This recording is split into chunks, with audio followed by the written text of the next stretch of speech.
Bonjour YouTube, j'espère que vous allez bien. Le mois de novembre a commencé, j'espère que vous avez passé un très bon mois d'octobre. Moi en tout cas ça a été le cas, même si j'avoue que je n'ai absolument pas vu défiler ce mois. Si je suis là aujourd'hui, c'est pour vous présenter toutes les lectures que j'ai lues, que j'ai aimées, que je n'ai pas aimées durant ce mois d'octobre 2023. Donc on est parti pour mon bilan lecture du mois d'octobre.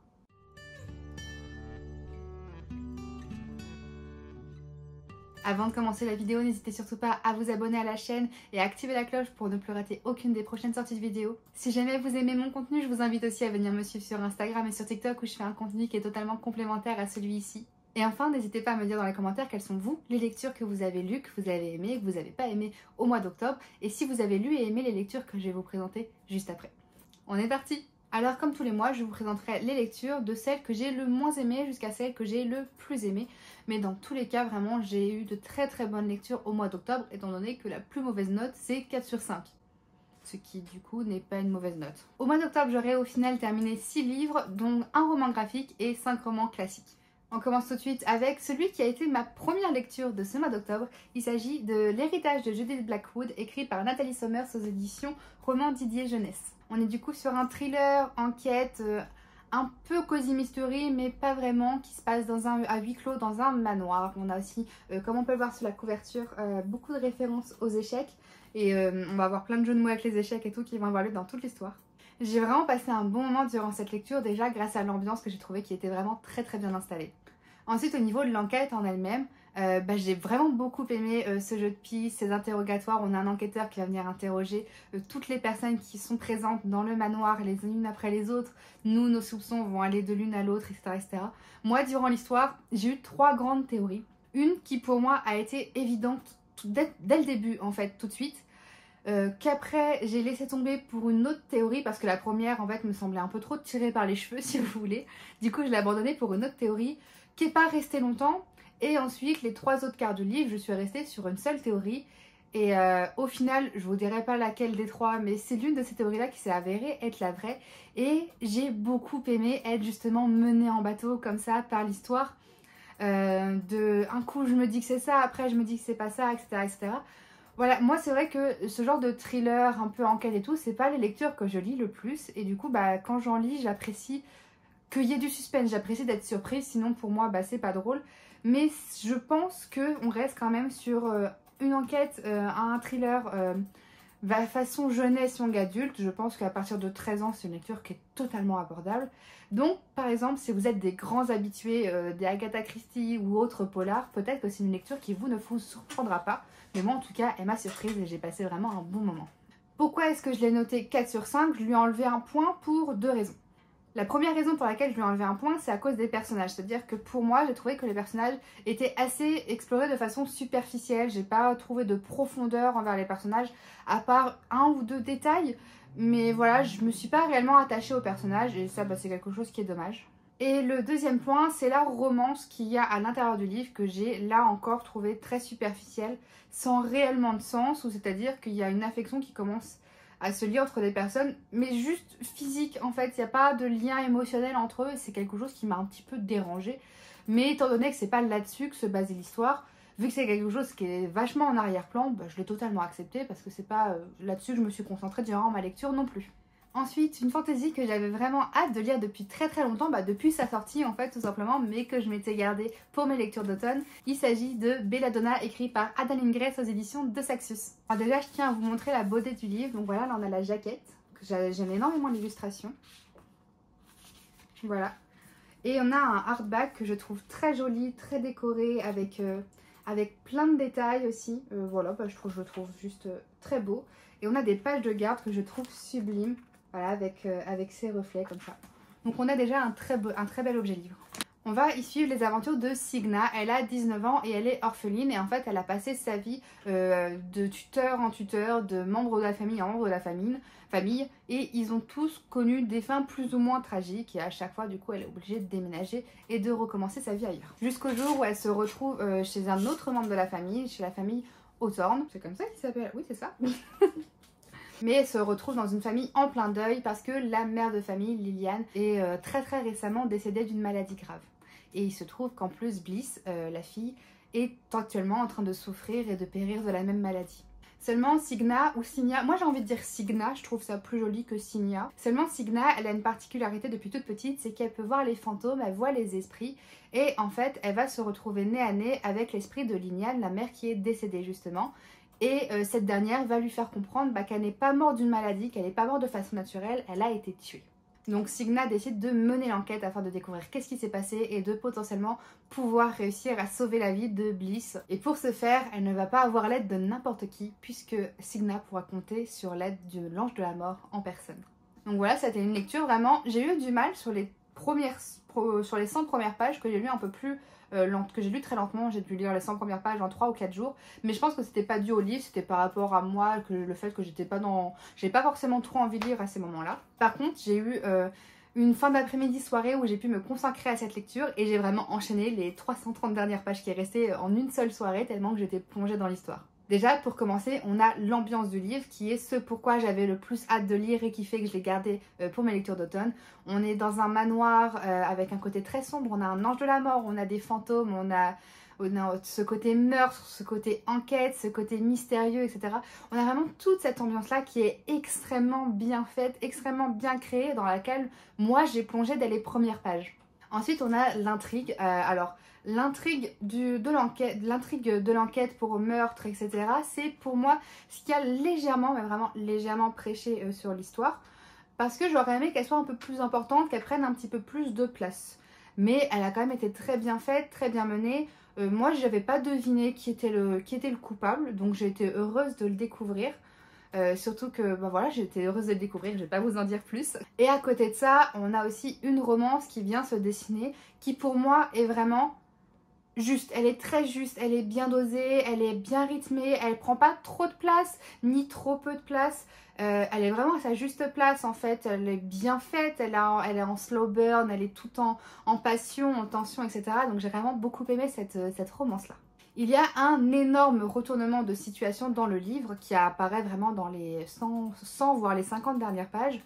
Mais moi, c'est quelque chose que j'ai deviné dès les 50 premières pages, je dirais.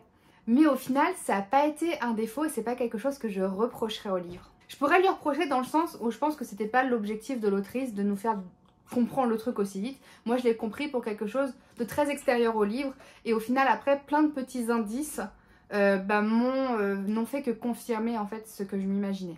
Au final, avoir découvert le livre en étant persuadée de ma théorie, ça m'a permis de voir l'histoire sous un autre angle avec un côté un peu plus omniscient et j'ai adoré découvrir l'histoire de cette façon-là. Donc c'est pas quelque chose que je reprocherais à cette lecture parce qu'au contraire, ça m'a permis d'apprécier la lecture de façon totalement différente et je pense même que je l'aurais moins aimé sans savoir ça.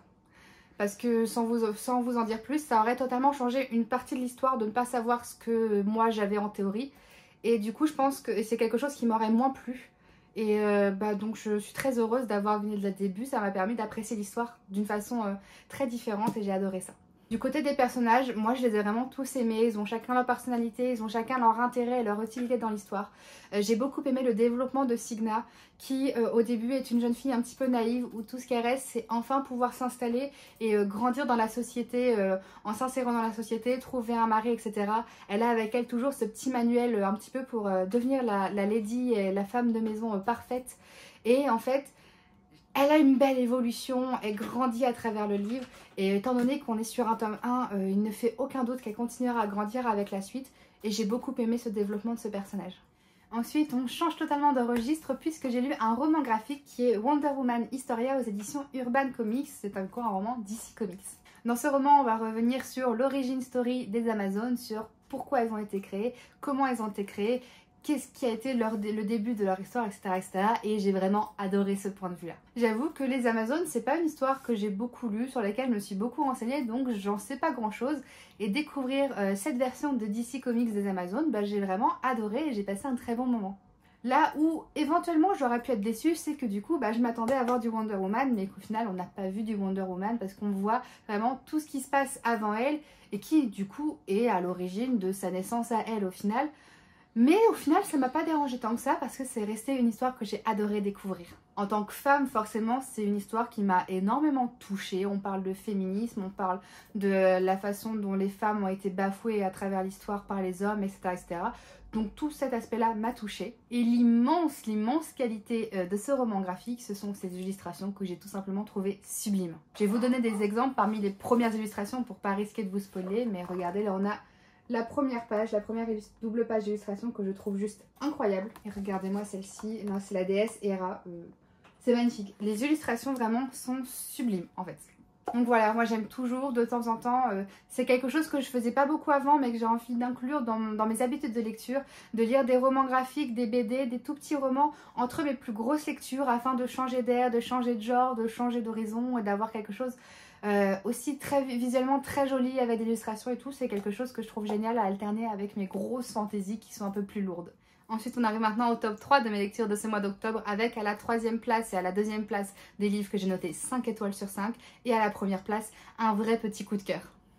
Tout d'abord, on va avoir Persona, le second tome écrit par Yelena aux éditions Hachette Roman. J'ai le premier tome juste ici, justement, par la même autrice dans la même maison d'édition. Et du coup, ce mois-ci, j'ai lu le second tome. Si vous me suivez déjà et que vous avez vu ma vidéo bilan du mois d'août, vous savez à quel point j'ai vraiment aimé ce premier tome, malgré quelques tout petits défauts qu'il y avait selon moi, notamment par rapport au world building et à la description de l'univers. Et ces défauts sont totalement absents et totalement réglés dans le second tome que j'ai adoré. Dans la saga Persona, on va suivre différents personnages qui ont été touchés par la lumière et en fait, si vous voulez, ça leur a permis de développer des pouvoirs ils ont tous en fait des pouvoirs différents, il y a différentes catégories de pouvoirs et Andrea, le protagoniste, a le pouvoir de Persona, c'est-à-dire qu'il a la capacité de se transformer en n'importe qui grâce à des masques qu'il crée lui-même grâce à sa magie. Seulement, ces personnes-là sont oppressées et mises à l'écart dans la société tout simplement parce que les gens en ont peur.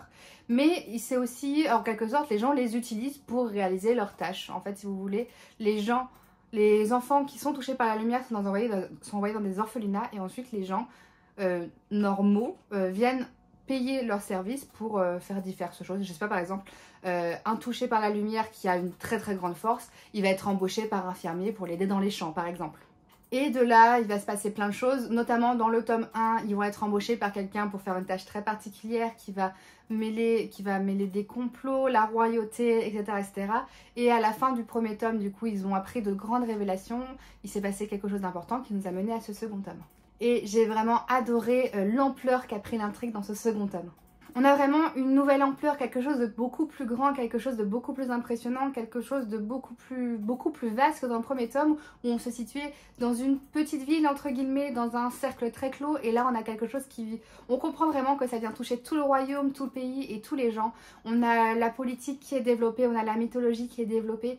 On a les personnages qui sont extrêmement développés, on vient apprendre plein de choses sur leurs différents éléments de tout leur passé. On s'attache encore plus aux personnages déjà qu'ils étaient extrêmement attachants dans le premier tome. Vraiment, ce roman, c'est une douceur, c'est de la poésie, c'est de la magie.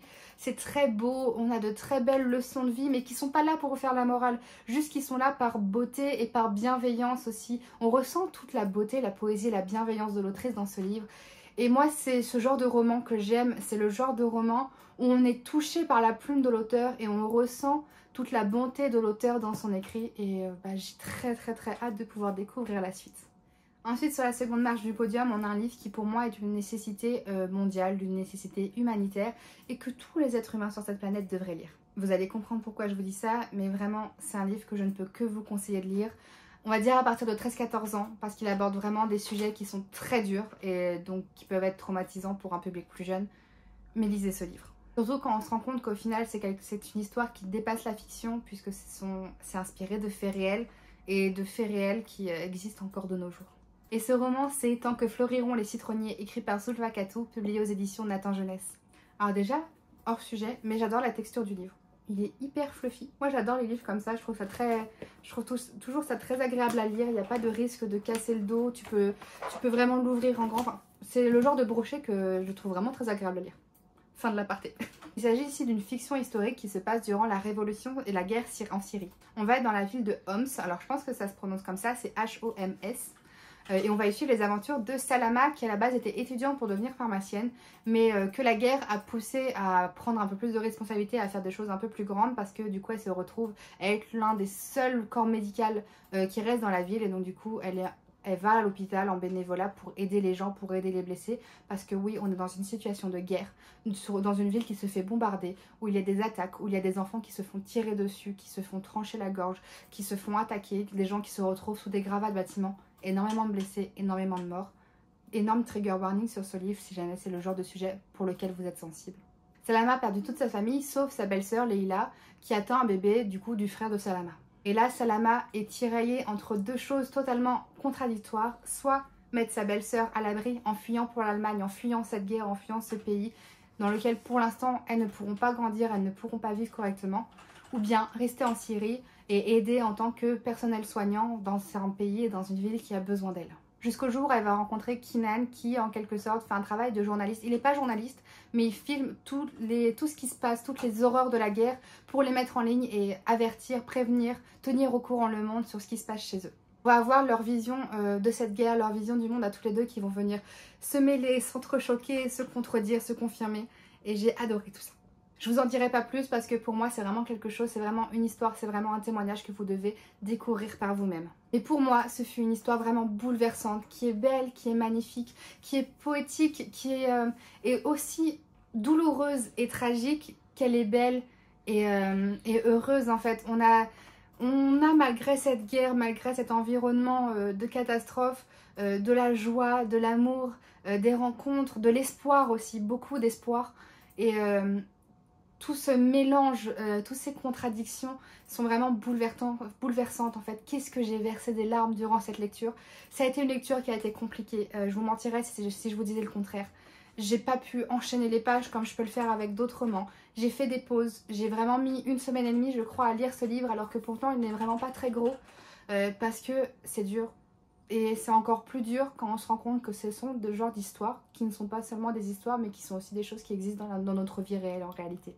L'histoire entre Salama et Kinan, elle est tellement belle, elle est tellement sincère, elle est tellement touchante. Les personnages sont tous plus touchants les uns que les autres. La fin, mais vraiment, durant, je crois, les 100 dernières pages, les 50 dernières pages, mais il y a eu un événement, moi, qui m'a détruite, auquel je ne m'attendais vraiment pas. Et ce livre est bouleversant, ce livre est beau, ce livre est tragique, ce livre est douloureux mais touchant, ce livre est nécessaire. Je lui ai mis la note de 5 sur 5 et pas un coup de cœur parce que vraiment, je n'arrive pas à mettre le mot coup de cœur sur quelque chose qui est aussi tragique en fait, si vous voulez. C'est tout bête hein, parce que vraiment, dans mon cœur et dans mon esprit, il a la place qu'aurait un livre coup de cœur, mais j'arrive pas à mettre ces mots sur quelque chose d'aussi bouleversant. On arrive cette fois à la première marche du podium qui là par contre est un concentré de douceur, d'amour, de joie, d'humour et de bonne humeur. C'est vraiment un petit doudou automnal que j'ai lu quasiment dès l'instant où je l'ai reçu parce qu'il était sorti il me semble au mois d'août et j'avais vraiment très hâte de pouvoir l'avoir dans les mains et de pouvoir le découvrir. Il s'agit de La Société très secrète des sorcières extraordinaires écrit par Sangu Mandana aux éditions Lumen. Alors déjà regardez un petit peu la couverture que je trouve vraiment très belle avec tous ces petits détails. On sent le côté frais, cosy rien que dans la couverture. Et cette couverture, je trouve, dégage réellement l'ambiance qu'on va retrouver à l'intérieur du livre. On va y suivre les aventures de Mika Moon, qui est du coup une sorcière. Elle vit un petit peu sa vie tranquille. En fait, si vous voulez, il y a une loi qui fait que les sorcières ne se rencontrent jamais, qu'elles ne vivent pas en groupe, etc. Elles se voient juste quelques fois dans l'année pour des réunions, mais sinon elles vivent chacune séparées de leur côté. Jusqu'au jour où Mika va être contactée par une famille assez particulière pour venir s'occuper et être la tutrice et en quelque sorte le professeur de 3 jeunes sorcières. Et j'ai pas envie de vous en dire beaucoup plus que ça parce que pour moi je pense qu'il est mieux que vous le découvriez par vous-même. C'est vraiment un livre qui est beau, qui est touchant, qui est drôle, qui est... Il y a de tout ce qu'il faut là-dedans. C'est un livre, c'est vraiment ce à quoi je m'imaginais, c'est ce à quoi je m'attendais, ce que j'espérais et aussi ce dont j'avais besoin de cette lecture. Au niveau de l'intrigue, je dirais pas que c'est une intrigue très importante avec des retournements, avec ci, etc. Même s'il y a eu un retournement auquel je ne m'attendais pas et que j'ai été surprise de découvrir. Parce qu'on est vraiment sur une histoire qui va parler d'humain, qui va parler de relations, qui va parler d'amour, qui va parler de rencontres. On a un très joli fan family aussi, qui est moi l'une de mes tropes préférées niveau relationnel, parce que c'est quelque chose qui est toujours très beau et très touchant à lire. On a aussi une très belle histoire d'amour qui est tout en slow burn, tout en subtilité, tout en tension comme je les aime. On a toute cette magie, vraiment, c'est une histoire qui est remplie de magie à chaque page, à chaque détail, dans chaque action, et ça a été vraiment très bien mis en valeur par l'autrice, je trouve. Au niveau des personnages, ils sont vraiment tous très touchants, ils ont tous une très belle évolution, un très beau changement. On y apprend aussi de belles valeurs de la vie, de très belles leçons aussi, notamment de la part de Mika, qui est une personne très solitaire, qui déménage tout le temps, qui n'a jamais vraiment réussi à créer de liens avec les autres et qui petit à petit au fil de l'histoire va apprendre à s'ouvrir et à faire confiance. Et donc voilà, c'est vraiment un petit doudou automnal rempli de magie, rempli de douceur, d'amour et d'humour. Donc voilà, c'était tout pour mon bilan lecture de ce mois d'octobre 2023. N'hésitez surtout pas à me dire en commentaire si dans le lot il y a des livres que je vous ai présentés, que vous avez lus, que vous avez aimé, que vous n'avez pas aimé. Je suis toujours très curieuse de connaître vos avis sur vos lectures à vous. Et vous, qu'est-ce que vous avez lu surtout dans ce mois d'octobre? N'hésitez pas aussi à me dire quelles ont été vos meilleures lectures. J'attends vos meilleures recommandations. N'hésitez pas à vous abonner à la chaîne et à activer la cloche afin de ne plus rater aucune des prochaines sorties de vidéos. Venez aussi me suivre sur Instagram et sur TikTok où je fais un contenu qui est totalement complémentaire à celui-ci. Et sur ce, je vous souhaite une belle journée et de très belles lectures.